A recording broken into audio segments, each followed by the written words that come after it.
Your biggest addiction isn't social media dopamine, it's not laziness, and it's certainly not a lack of time. Your real addiction, the one draining your soul in silence, is the addiction to your own potential. You are addicted to the idea of who you could be, and this fantasy is so seductive that it has replaced the reality of who you are. There is a silent tragedy taking place in your prefrontal cortex right now. Your intelligence, which should be your greatest tool, has become the architect of your paralysis. You know the feeling. It's that electricity running down your spine when you buy a new book, when you design the perfect schedule in Notion, or when you decide that, this Monday, everything changes. In that exact moment, your brain releases a chemical discharge of satisfaction. To your biology, the simple act of planning the victory is almost indistinguishable from the victory itself. You feel the pleasure of success without having moved a single muscle toward it. You have become a master of intelligent procrastination. Intelligent procrastination is dangerous because it doesn't look like laziness. The lazy person knows they are doing nothing. They are on the couch. You are not. You are researching. You are looking for the best method. You are consuming educational videos, listening to complex podcasts, and telling yourself this is work. But it isn't. This is entertainment disguised as progress. You are building theoretical castles while your practical life remains a straw hut about to collapse with the first wind of reality. Look at your life today, not at what you planned for it, but at the raw facts. There is an abyss, a massive rift between what you know you are capable of doing and what you actually deliver. And this abyss is where your anxiety lives. Anxiety isn't a mysterious disease that fell from the sky. In this case, it is a signal. It is the sound of your nervous system's alarm screaming that there is a fundamental incoherence in your existence. You know too much and act too little. What hurts the most isn't failure. If you tried and failed, at least you would have the honor of the scar. What hurts is stagnation. It is watching people with half your intellect, half your talent, and half your preparation pass you by. Why do they succeed? Because they don't have the curse of overanalysis. Ignorance is sometimes a blessing for execution. They simply go and do it, stumbling, making mistakes, but moving forward. Meanwhile, you are standing at the starting line, tying your shoelaces for the 1000th time, ensuring the loop is geometrically perfect before taking the first step. This search for the perfect condition, for the ideal moment, is the most sophisticated lie your ego tells to protect you from judgment. If you never launch the project, it can never be criticized. If you never truly start the diet, you can never fail at it. You live in a state of almost fluent, almost fit, almost successful. The almost is comfortable, but it is the grave of greatness. We need to break this cycle now, not tomorrow, not on the next Magic Monday. Real change demands a blood pact with reality. If you are tired of being a walking promise and want to finally become a realized power, this is your place. What we will discuss here isn't cheap motivation to make you feel good for 5 minutes. It is about restructuring the architecture of your mind. If you are committed to this brutal and necessary transformation, subscribe to the channel now. Don't do this as an automatic click, but as the first deliberate act of someone who has decided to stop negotiating with their own mediocrity. Consider this your handshake with me. The problem is, even knowing all of this right now, even feeling this discomfort in your stomach as you hear these truths, there is something deeper holding you back. It's not just habit. It's not just fear. There is a biological and philosophical mechanism programmed into you since childhood, a glitch in the human code that modern society has exacerbated to the limit. You aren't failing just due to a lack of willpower. You are fighting against an ancestral programming you didn't even know existed. And until we deactivate this code, no productivity app will save you. You are waging a war against 2 million years of biology. And the worst part is that you entered the battlefield unarmed. To understand why you freeze, we need to look at the hardware you carry inside your skull. Your brain was not designed for high performance, for stock market success, or for writing a bestseller. Your brain was designed with a single, exclusive priority: survival. And in the language of evolution, survival means energy conservation and risk aversion. Your limbic system, the most primitive and emotional part of your brain, operates under a basic rule. The unknown is dangerous. Maintaining the status quo, no matter how mediocre, is safe. When you plan a drastic life change, your prefrontal cortex, the logical, visionary part, gets excited about the possibility. But your limbic system panics. It interprets this new routine or new project not as an opportunity, but as a threat to your homeostasis. Procrastination, in this biological context, is not laziness. It is a defense mechanism. Your body is literally pulling the handbrake to prevent you from spending energy on something that doesn't guarantee an immediate survival return. But here enters the specific cruelty reserved for people like you, the curse of intelligence. If you were less capable, less analytical, you would have already acted. Ignorance is a blessing for execution because it blinds the individual to risks. The fool acts because he doesn't know the size of the whole. You don't. Your intelligence allows you to simulate future scenarios with terrifying clarity. Before taking the first step, your mind has already calculated 10 different ways it could go wrong, 3 ways you could be ridiculed, and 5 reasons why the effort might be useless. You use your intellect not to build bridges, but to construct mazes. You get stuck in paralysis by analysis. You consume information ravenously in the hope that if you know enough, the fear of acting will disappear. But this is a fallacy. Information does not eliminate fear. Action eliminates fear. By trying to silence uncertainty with more data, you are only feeding the monster. You are giving your primitive brain more ammunition to justify inertia. And there is an even deeper philosophical layer to this hidden context. Your refusal to make sacrifices. The root of the word decide comes from the Latin decider, which literally means to cut off. To decide on a path, you must murder all other possibilities, and you hate that. You want to keep all doors open. You want to be the entrepreneur, the athlete, the intellectual, and the traveler, all at the same time. But life demands choice, and every choice is a loss. By refusing to choose a single path and committing to it until the end, you live in a state of limbo. You are not walking any path. You are just standing at the crossroads, admiring the signs. You believe that by not choosing, you are preserving your potential. I can be anything, you say. But as long as you can be anything, you are nothing. Pure potentiality is sterile without the constraint of choice. This combination of a brain-seeking biological comfort, an intelligence that overestimates risks, and a philosophical refusal to sacrifice options creates the perfect storm. You are trapped in a gilded cage of possibilities. The comfort of your current life isn't bad enough to force you to change through pain, and the vision of the future isn't clear enough to pull you through love. You are in the warm zone. And the warm zone is where dreams die of hypothermia, without screams, without drama, just with a long, tired sigh. Understand this, your operating system is outdated for the modern world. What once kept you alive on the savannah, saving energy and avoiding the unknown, today kills you in the office. You are fighting against your own nature. And if you don't learn to hack this system, if you don't learn to impose your conscious will over your biological instincts, time will pass. And time, unlike your potential, is not infinite. The invoice for this inertia is being generated with compound interest, and soon, life will knock on your door to collect. And when it collects, the price will be much higher than the discomfort of acting now. Let's calculate the real cost of your inertia. There is a mathematical lie you tell yourself every day. That life is long.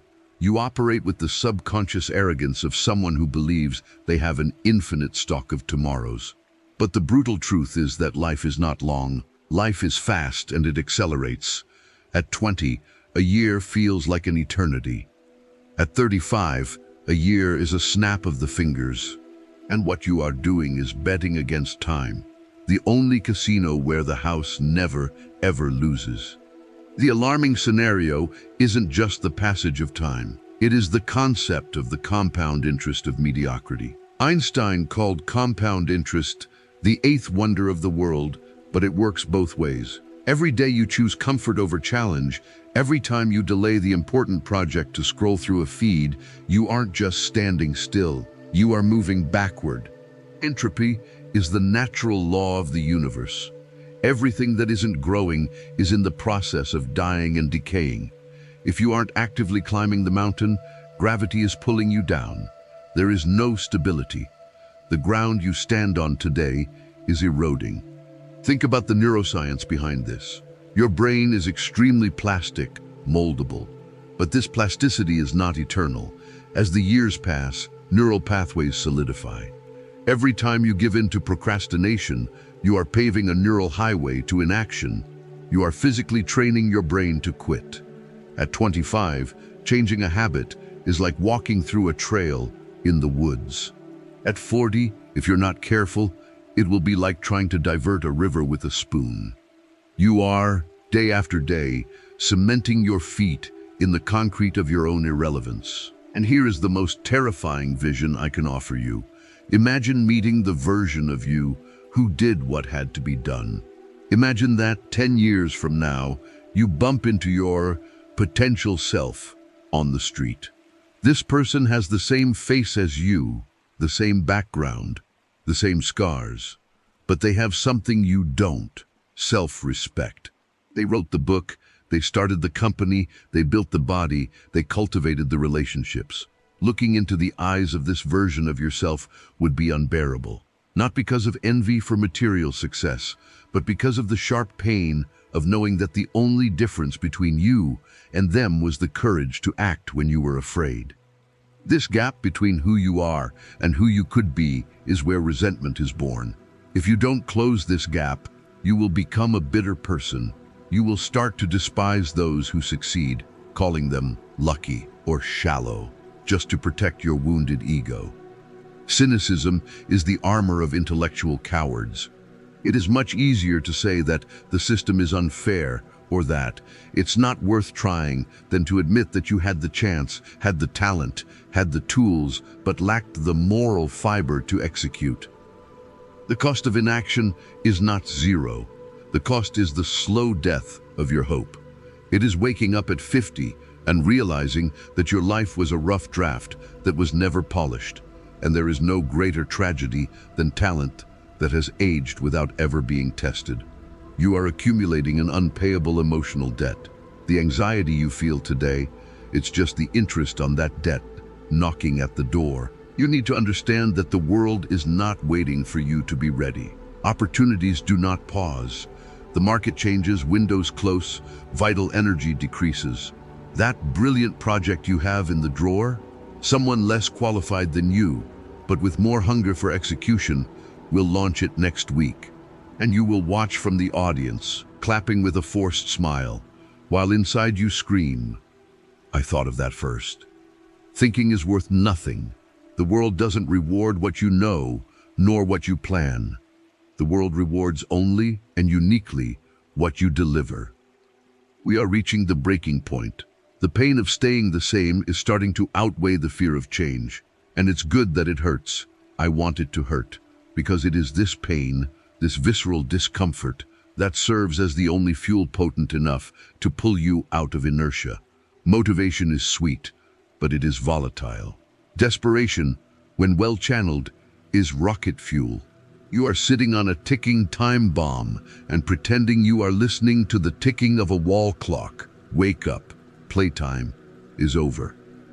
Now that we have stared into the abyss and seen the grim future of inaction, the internal battle truly begins.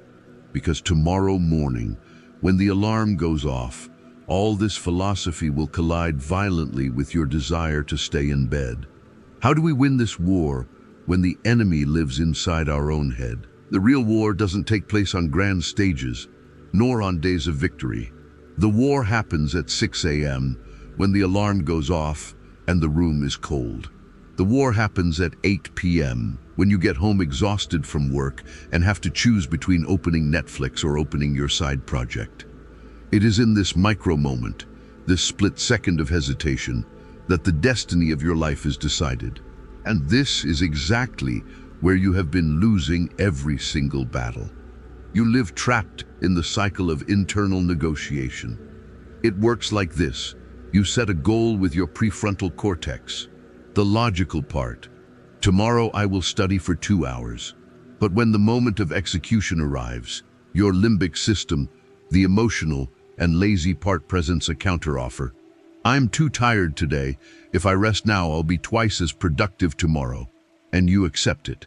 You accept it because the logic of your emotional brain is seductive. It seems rational, but it is just a biochemical lie designed to keep you in comfort. You need to understand that your brain is a junkie for cheap dopamine. Modern life has turned your mind into a spoiled child that only wants candy. Scrolling through Instagram, watching short videos, eating sugar, playing video games, all of this releases dopamine without effort. It is instant gratification. Working on your dream, reading a dense book, or exercising releases delayed dopamine. The effort comes first, the reward comes later. To your addicted brain, choosing hard work over immediate pleasure is like choosing to eat raw broccoli when there is a chocolate cake on the table. It is physiological torture. This is why you feel a physical resistance, almost pain, when you try to focus. It's not a lack of focus. It is withdrawal. Your brain is screaming for easy stimuli, and the fatal mistake you make is waiting to feel like it. You believe in the myth of motivation. You think that, at some magical moment, the productivity angels will descend, touch your forehead, and you will feel an uncontrollable desire to fill out spreadsheets or write reports. This will never happen. Motivation is a feeling, and feelings are like the weather, inconsistent and out of your control. Basing your life on motivation is building a house on the quicksand of your emotions. Professionals don't wait to feel like it. They act despite not feeling like it. Discipline begins exactly where willpower ends. If you only do what needs to be done when you are in the mood, you are not a disciplined adult. You are a slave to your hormones. The critical point of this escalation is that the resistance never disappears. Stephen Pressfield calls this the resistance. It is a universal force that acts against any act of growth. The more important the project is to the evolution of your soul, the stronger the resistance will be. The fear you feel is not a signal to stop. It is a compass. It points exactly to where you must go. If it didn't scare you, it wouldn't be worth it. You are waiting for the fear to go away before acting, but courage is not the absence of fear. Courage is acting with fear, with doubt, with shaking hands. The time to act is now, while you still don't feel ready, because if you wait to feel ready, you will wait forever. Readiness is a mirage that moves away as you walk toward it. The internal conflict has reached its peak. On one side, your lower self, addicted to comfort, begging you to give up and return to warm mediocrity. On the other side, your higher self, screaming in silence, knowing that if you give in one more time, a piece of your soul will die. You are tired of promising and not delivering. You are tired of being a lion in planning and a kitten in execution. The pain of discipline weighs ounces, but the pain of regret weighs tons, and your back is already breaking. It is no use fighting using only willpower anymore. Willpower is a muscle, and it fatigues. If you have to fight a world war against your brain every time you need to work, you will lose. You need something stronger than will. You need a strategy that bypasses biology, a philosophy that withstands the weight of bad days, and a practical method to silence the internal negotiation before it begins. Enough with diagnoses. You already know what is wrong. Now, we need to fix it. The solution isn't more motivation. The solution is to eliminate the need for motivation. We need to replace hope with fail-safe systems. If you want to stop being a tourist in your own life and take command, here is the rescue protocol. First, you need to understand the golden rule of behavioral neuroscience. Environment beats willpower, always. If your phone is on the desk while you try to work, you will fail. If junk food is in the cupboard, you will eat it. Stop trying to be a hero of resistance and start being a strategist of your environment. Create friction for bad habits and visual cues for good ones. Want to read more? Put the book on your pillow, not on the shelf. Want to focus? Lock the phone in another room. Make the desired behavior the path of least resistance. You don't need more discipline. You need fewer accessible distractions. Second, adopt the rule of the ridiculous. The reason you freeze is that the goal looks like a mountain. Your brain paralyzes in the face of the task's magnitude. The solution is to shrink the goal until it looks ridiculous. Don't promise to write a chapter. Promise to write one sentence. Don't promise to work out for an hour. Promise to put on your sneakers. By lowering the barrier to entry to ground level, you hack the limbic system. The fear disappears because the challenge is insignificant. But here is the secret. Once you start, physics takes over. A body in motion tends to stay in motion. The hard part isn't running. The hard part is getting out the door. Third, and most importantly, invert causality. You have spent your entire life believing in the wrong equation. Feeling, action. You think you need to feel confident to act. Wrong. The real equation is action, feeling. Confidence is not a prerequisite. It is a byproduct. You act first, and the feeling of competence comes later. You don't think your way into a new way of acting. You act your way into a new way of thinking. Stop negotiating with yourself. Negotiation is the exact moment of your potential's death. When the alarm goes off or when it is time to sit down and produce, you have exactly 3 seconds before your mind starts inventing excuses. Count 3, 2, 1, go. Move your body before your brain realizes it. Treat your mind like an employee who sometimes gives bad advice. Thank it for the suggestion to stay on the couch and fire the idea immediately. You are the CEO of your life, not the intern of your emotions. And finally, an identity shift. Stop saying, I am trying to be a writer, or I am trying to be healthy. Those who try fail. Change the internal narrative to, I am the type of person who doesn't miss workouts, or I am the type of person who finishes what they start. Actions are votes you cast in the ballot box of your identity. Every time you choose the hard way over the easy way, you are proving to yourself who you really are. This brings us back to the beginning. Your addiction to potential needs to die so that your legacy can be born. Life does not reward intention. The universe is deaf to your thoughts and mute to your excuses. It reacts only to movement. In a moment, this video will end. The screen will go black, and you will be alone in the silence of your room. That silence is the final test. It is in that moment, when my voice fades, that the true battle begins. Will you click on the next recommended video to seek another dose of cheap dopamine, perpetuating the cycle of information addiction? Or will you close this tab, turn off the screen, and do the one thing you know needs to be done? The choice is binary. Either you execute or you deceive yourself. There is no middle ground. The almost ended today. If you made it this far, if you survived these truths and are decided to bury your old, procrastinating version, I want to know who you are. I want to see the names of the few who didn't run away. Write the password that seals our pact in the comments. Death to the almost. Don't comment anything else. Don't praise the video. Don't tell your story. Just death to the almost. This will be the signal to your brain, and to me, that the game is over and the execution has begun. Inspiration is for amateurs. We go to work.